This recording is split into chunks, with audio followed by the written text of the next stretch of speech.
Hello everyone, मैं हूं कुसुम चौहान। आप लोगों के लिए नया वीडियो लेके आई हूं। ये कक्षा 10 के बच्चों के लिए है। पाठ का नाम है मानवीय करुणा की दिव्य चमक और इस पाठ के लेखक हैं सर्वेश्वर दयाल सक्सेना जी। आइए इनकी जीवनी के बारे में कुछ हम जान लेते हैं। सर्वेश्वर दयाल सक्सेना जी का जन्म 15 सितंबर 1927 को बस्ती में हुआ था। इलाहाबाद से उन्होंने बीए की और सन 1949 में एमए की परीक्षा उत्तीर्ण की। सर्वेश्वर दयाल सक्सेना मूलतः कवि एवं साहित्यकार थे। उन्होंने दिनमान पत्रिका का कार्यभार संभाला तथा समकालीन पत्रकारिता के समक्ष उपस्थित चुनौतियों को समझकर सामाजिक चेतना जगाने में अपना अनुकरणीय योगदान दिया। सर्वेश्वर मानते थे कि जिस देश के पास समृद्ध बाल साहित्य नहीं है उसका भविष्य उज्जवल नहीं रह सकता। अतः वे 1982 में प्रमुख बाल पत्रिका पराग के संपादक भी बने। 24 सितंबर 1983 को नई दिल्ली में उनका निधन हो गया। तो ये थी जीवनी सर्वेश्वर दयाल सक्सेना की। तो आइए देखते हैं इस पाठ में उन्होंने क्या लिखा है। तो ये जो पाठ है ये फादर कामिल बुल्के के बारे में है। आइए इस पाठ का सारांश मैं आप लोगों को बताती हूँ। प्रस्तुत पाठ में लेखक ने फादर बुल्के के जीवन का चित्रांकन किया है। फादर बुल्के का जन्म बेल्जियम के रैम्प्स चैपल में हुआ था। उन्होंने इंजीनियरिंग की पढ़ाई छोड़ने के बाद पादरी बनने की विधिवत शिक्षा ली। भारतीय संस्कृति के प्रभाव में आकर वे भारत आ गए। बुल्के के पिता व्यवसायी थे। एक भाई पादरी तथा एक परिवार के साथ रहकर काम करने वाला था। एक बहन भी थी जिसने बहुत दिन बाद शादी की। माँ की उन्हें बहुत याद आती थी। उनकी चिट्ठियाँ अक्सर उनके पास आती रहती थी। यानी बेल्जियम से वो भारत में आ गए थे तो उनकी माँ की याद आती थी। माँ तो बेल्जियम में थी पर उनके पत्र भारत आया करते थे।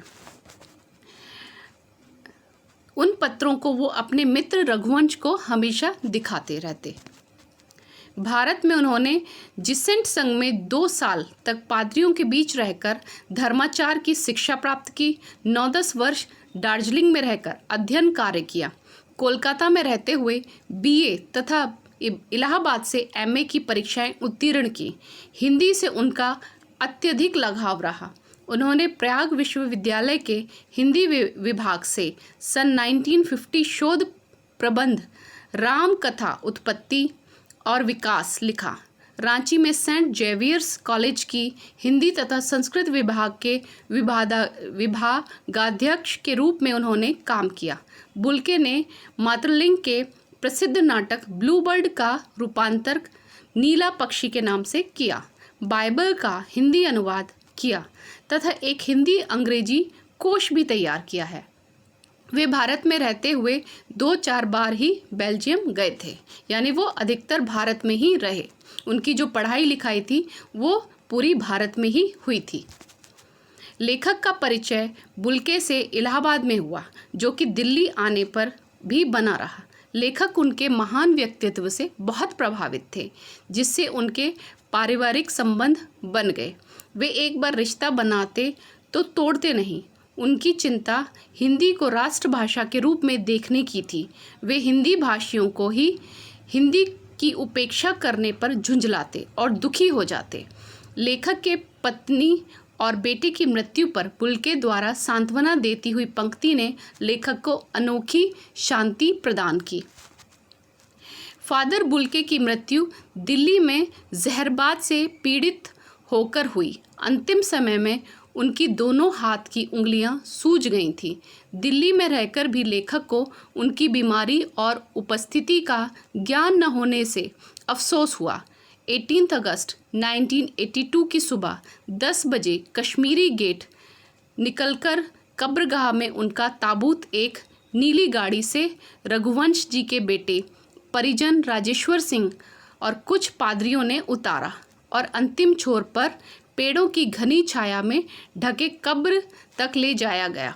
वहां उपस्थित लोगों में जैनेन्द्र कुमार, विजेंद्र स्नातक, अजीत कुमार, डॉक्टर निर्मला जैन, इलाहाबाद के प्रसिद्ध वैज्ञानिक डॉक्टर सत्य प्रकाश, डॉक्टर रघुवंश, मसीही समुदाय के लोग और पादरीगण थे। फादर बुल्के के शरीर को कब्र पर लिटाने के बाद रांची के फादर पास्कल ने मसीही विधि से अंतिम संस्कार किया और सबने श्रद्धांजलि अर्पित की। लेखक के अनुसार फादर ने सभी को जीवन भर अमृत पिलाया, फिर भी ईश्वर ने उन्हें जहरबाद द्वारा मृत्यु देकर अन्याय किया।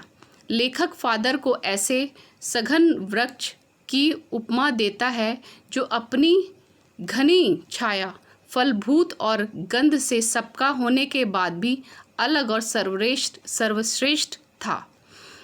तो ये थी कहानी का सारांश।